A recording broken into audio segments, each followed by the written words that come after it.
खुलुमबाय नोंथांमोनखौ बयखौबो गिबियावनो बड' जब निउसलाव बरायना लाग्रोनाय जाबाय। लोगोफोर जोंहा कभिड क्राइसिसनि स्कलारशिप ओंखारना फैदों।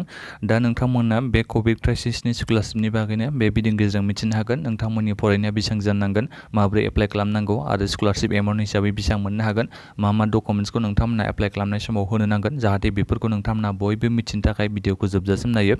लोगोफोर आं गिबियावनोथ' नोंथांमोननो खोन्थाखायो बे स्कलारशिपखौ क्लास 10निफ्राय फरायनायनिफ्रायनो डिग्री पास जानाय केन्डिडेटसिम एप्लाइ खालामनो हागोन। जेनेबा मेट्रिक फरायगासिनो एबा क्लास 2 क्लास 3 हायार सेकेन्डारि फरायगासिनो, आन्डार ग्रेजुवेट फरायगासिनो, बेफोरबायदि गासिबो केन्डिडेटफ्रानो बे स्कलारशिपनि थाखाय एप्लाइ खालामनो हागोन। दा बिनिखायनो नोंथांमोना जाहाथे बयबो मोजाङै बे स्कलारशिपनि बागै डिटेल्सै मिथिनो हायो, बिनि थाखाय नोंथांमोना भिडिअखौ जोबजासिम नाय आरो जाहाथे आपडेट बेबायदिनो मोनबाय थानो हायो, बिनि थाखाय नोंथांमोना बड' जबनि चेनेलखौ साबस्क्राइब खालामना ला। आं बेहाय नोंथांमोननो स्कलारशिपनि नामखौ एसे मोजाङै डिटेल्सै खोन्थाखानि। बे जाहैबाय लोगोफोर कभिड क्राइसिस जयति प्रकाश सापर्ट स्कलारशिप प्रग्राम 2021। बे जाबाय जोंहा स्कलारशिपनि नामा लोगोफोर।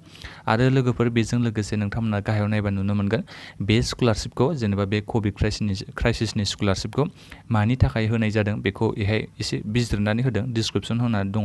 दा जाहाथे नोंथांमोना बेखौ मोजाङै फरायनानै नायो। आं बेखौ नोंथांमोननो फरायनानै खोन्थालिया, इम्परटेन्टखौल' आं नोंथांमोननो खोन्थानि। दा लोगोफोर जोंहा बे कभिड क्राइसिसनि स्कलारशिपखौ एप्लाइ खालामनायनि लास्ट डेटआ जाहैबाय 30 जुन। 30 जुननि सिगां नोंथांमोना बेखौ एप्लाइ अनलाइन खालामनांगोन। एप्लाइआ जाहैबाय अनलाइनैनो। दा बेहाय नोंथांमोननि डिटेल्सआ मा जानांगोन एबा इलिजिबिलिटि, नोंथांमोननि केटेगरिया माबायदि जानांगोन, माबायदि फरायनाय जानांगोन, आं बेखौ नोंथांमोननो खोन्थानि। गिबियावनोथ' नोंथांमोना भारतनि सिङाव थानाय जानांगोन होन्दों, इण्डियान नेसनेल होन्दों नालाय, इण्डियान सिङाव थानाय जानांगोन। बिनिफ्राय फरायनायाथ' आं सिगाङाव खोन्थाखाबाय, क्लास 10निफ्राय फरायनायनिफ्रायनो डिग्री पास जानाय माने ग्रेजुवेसन जानायसिम केन्डिडेटफ्रा एप्लाइ खालामनो हागोन। बेहाय मेल फिमेलनि खोथा गैया, गासिबो केन्डिडेटआ एप्लाइ खालामजोबनो हागोन। नाथाय बे माखासे सिटुवेसन होनाय दङ, आं बेखौ नोंथांमोननो खोन्थानि। नैबे बुंदोंना स्टुडेन्ट हु हेभ बिन थ्रु एनि अफ द फलोइंग टु क्राइसिस, नैबे मोननै सिटुवेसननि गेजेरजों नोंथांमोननि स्टुडेन्टआ थांनाय जानांगोन। जेरै फार्स्टआव दङ जायफोर स्टुडेन्टआ बिफाखौ थैजाबाय, बिथांमोना एप्लाइ खालामनो हागोन। आरो जायफोर फेमिलिनि जबा लस जाबाय बे कर'ना भाइरासनि थाखाय, बिथांमोननि साख्रिया गोमाबाय, बेफोरबायदि केन्डिडेटआ एप्लाइ खालामनो हागोन होननानै बे बुंदों। जेरै नैबे नायनो हागोन नोंथांमोना स्टुडेन्ट हुज आर्निं फेमिलि मेम्बार लस देयार जब एमप्लयमेन्ट दुरिं कभिड पेन्डेमिक, जायफोर बिथांमोननि स्टुडेन्टनि फेमिलिनि इनकामा गैला, जेबा साख्रिया गैला, बिथांमोना बे स्कलारशिपखौ एप्लाइ खालामनो हागोन होननानै नैबे मोनसे सिटुवेसना बुंदों। ओमफ्राय सिगांनि सिटुवेसना बुंदों जायफोर स्टुडेन्टनि बिमा बिफाया थैजाबाय, बेफोरबायदि स्टुडेन्टआ एप्लाइ खालामनो हागोन होनना बे बुंदों। सिन्स जानुवारि 2020, जायफोर 2020 जानुवारिनिफ्राय जायफोर स्टुडेन्टनि बिमा बिफाया थैबाय, बिथांमोना बे स्कलारशिपनि थाखाय एप्लाइ खालामनो हागोन होनना बे बुंदों। जायखिजाया नैबे मोननै सिटुवेसननि गेजेराव नोंथांमोना एप्लाइ खालामनो हागोन। जायफोर बिथांमोननि बिमा बिफाया थैनाय, बिथांमोनाबो एप्लाइ खालामनो हागोन। जायफोर स्टुडेन्टनि फेमिलिनि न'खरनि साख्रिया गोमा जाबाय, बिथांमोनाबो बे स्कलारशिपनि थाखाय एप्लाइ खालामनो हागोन होनना बिथांमोना बे बुंखादों बेखौ। दा बेहाय नोंथांमोना स्कलारशिप एमाउन्ट हिसाबै बेसेबां मोननो हागोन, आं बेखौबो नोंथांमोननो खोन्थानि। 9,000 मोननो हागोन, 9,000 मोननो हागोन जायफोर बिथांमोना क्लास 8नि गाहायाव फरायगासिनो दङ, जेरै क्लास 2 क्लास 3 बेफोरबायदि फरायनाय केन्डिडेटफ्रा 9,000खौ मोननो हागोन। ओमफ्राय 12,000खौ मोननो हागोन जायफोर 9, 10 क्लासाव फरायगासिनो दङ, बिथांमोना 12,000 रांखौ मोननो हागोन स्कलारशिप एमाउन्ट हिसाबै। ओमफ्राय 15,000खौ मोननो हागोन नैबेहाय 11-12 स्टुडेन्टआव फरायनाय, माने जायफोर बिथांमोना क्लास 11-12 क्लासाव फरायगासिनो दङ, बिथांमोना 15,000 रांखौ मोननो हागोन स्कलारशिप एमाउन्ट हिसाबै। ओमफ्राय जायफोर बिथांमोना पारसुइं ग्रेजुवेटखौ पास जानो हाबाय, बिथांमोना मोननो हागोन 18,000निफ्राय 30,000 रांखौ बिथांमोना मोननो हागोन होननानै बिथांमोना बेहाय बुंदों। माने बेहाय आन्डार ग्रेजुवेटबो थानो हागौ। आन्डार ग्रेजुवेट फरायनाय बिथांमोनाबो 18,000निफ्राय 30,000 रांनि गेजेराव नोंथांमोना स्कलारशिप एमाउन्ट हिसाबै मोननो हागोन।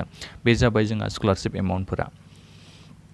आदार बेनिफिट्सबो होनाय दङ, नोंथांमोना बेखौ नायनो हागोन। वर्किं प्रफेसनेल अनलाइन माखासे बेनिफिट्सबो नोंथांमोना मोननो हागोन, बेहाय बेखौ होनाय दङ। दा डकुमेन्ट्सआ मा नांगोन एप्लाइ खालामनाय समाव, आं बेखौ नोंथांमोननो खोन्थानि।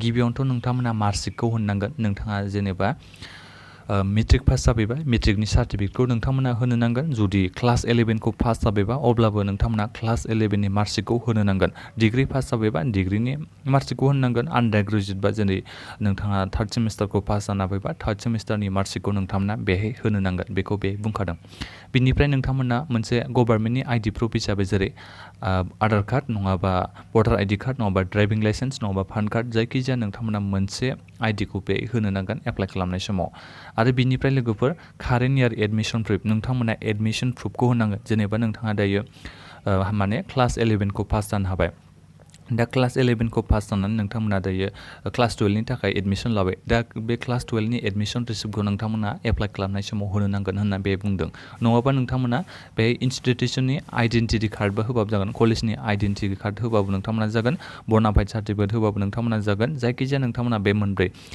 एडमिसन रिसिप्ट एडमिसन लेटार ओमफ्राय बे कलेजनि आइ कार्ड बिनिफ्राय बर्नाफाइड सार्टिफिकेट जायखिजाया नोंथांमोना बबे मोनसेखौ होयो बेखौ नोंथांमोना कारेन्ट इयारनिखौ होनो नांगोन दा बिनिफ्राय नैबे दङ नेक्स्ट डकुमेन्ट्सआ जाबाय क्राइसिस डकुमेन्ट्स जुदि बिमा बिफाया थैजाबायबा बिथांनि डेथ सार्टिफिकेट होनो नांगोन ओमफ्राय जायफोर बिथांमोना साख्रिया गोमाजाबायबा बे कर'ना भाइरासनि थाखाय साख्रिया लस जाबायबा नोंथांमोना बेनि थाखायबो मोनसे प्रुफ होनो नांगोन नोंथांमोना बे जाबाय जोंहा डकुमेन्ट्सआ आरो बिनिफ्राय नैबे बुंदों reference from A person who knows the family crisis can be school teachers doctor बिनिफ्राय मोनसे नोंथांमोना रेफारेन्स लानानैबो फैनो हागोन ना बेहाय जेबो नोंथांमोना डकुमेन्ट्स होनांगौनि गोनांथि गैलिया बेयो मोनसेया बिनिफ्राय लोगोफोर नोंथांमोना बेंक एकाउन्टखौ एप्लिकेन्टनिखौ होबाबो जागोन जाय केन्डिडेटआ एप्लाइ खालामो बिनि एकाउन्ट नाम्बारखौ होबाबो जागोन नङाबा नोंथांमोना एकाउन्ट नाम्बार खुलिनाय गैयाबा बिमा बिफानिखौ होबाबो जागोन होननानै बे बुंदों एप्लिकेन्ट नङाबा पेरेन्टस नोंथांमोना सोरनिखौ होयो बिनिफ्राय पासपर्ट साइज फट'ग्राफ नोंथांमोना बेखौ केन्डिडेटनिखौ होनो नांगोन बे जाबाय जोंहा इम्पर्टेन्ट आपडेटफ्रा लोगोफोर माने इम्पर्टेन्ट डकुमेन्ट्सफोरा दा माबोरै एप्लाइ खालामनांगौ होनोबा गिबियावनोथ' नोंथांमोना एप्लाइ अनलाइन लिंकखौ आङो भिडिअनि डिसक्रिपसनाव होनानै दोनदों जाहाथे नोंथांमोना बयबो चेक खालामनानै नायो बे एप्लाइ अनलाइन लिंकआव नैबे नोंथांमोना नुनो मोनगोन एप्लाइनाव नोंथांमोना बेहाय थुनानै एप्लाइ अनलाइन खालामनो हागोन आं एग्जाम्पल महरै नोंथांमोननो खोन्थादों दा बेहाय एप्लाइ अनलाइनाव थुना होनाय लोगो लोगो नोंथांमोना बेखौ फेसबुक नङाबा गुगोल नङाबा मबाइल नाम्बार नङाबा इमेल आइडि होनानै नोंथांमोना बेखौ रेजिस्ट्रेसन खालामनांगोन ओमफ्राय नोंथांमोना लगइन खालामनानै एप्लाइ अनलाइन खालामनो हागोन आं नोंथांमोननो लोगोफोर नेक्स्ट भिडिअ माबोरै एप्लाइ अनलाइन खालामनो हागोन बिनि बागै आं नोंथांमोननो स्टेप बाय स्टेप एप्लाइ खालामनानै नोंथांमोननो खोन्थागोन जाहाथे बिनिखायनो बयबो बे चेनेलखौ साबस्क्राइब खालामना लायो आं नोंथांमोननो गाबोन समफोरनि गेजेरावनो मोनसे मोजां भिडिअ खालामनानै खोन्थागोन एप्लाइ अनलाइन प्रसेसखौ दा बेखिनियानोमोन लोगोफोर दा नोंथांमोना मिथिनो हाबाय बे कभिड क्राइसिस स्कलारशिपनि बागै दा नोंथांमोना सोरबाफोर बेबादि केटेगरियाव गोलैयोबा नोंथांमोना जाहाथे बयबो एप्लाइ खालामो आरो नोंथांमोना जाहाथे बयबो लोगोफोरनो भिडिअखौ शेयार खालामनो हायो शेयार खालामना होयो बयबो जाहाथे मिथिनो हायो बे स्कलारशिपनि बागै आरो माबाफोर सोंनांगौ दङबा नोंथांमोना भिडिअनि कमेन्ट बक्सआव कमेन्ट खालामबानो जाबाय दा भिडिअआव बेखिनियावनो लोगोफोर माबाफोर थालांनाय बायदि नोंथांमोना सोंनांगौ दङबा नोंथांमोना बयबो भिडिअनि कमेन्ट बक्सआव कमेन्ट खालाम गोजोन्थों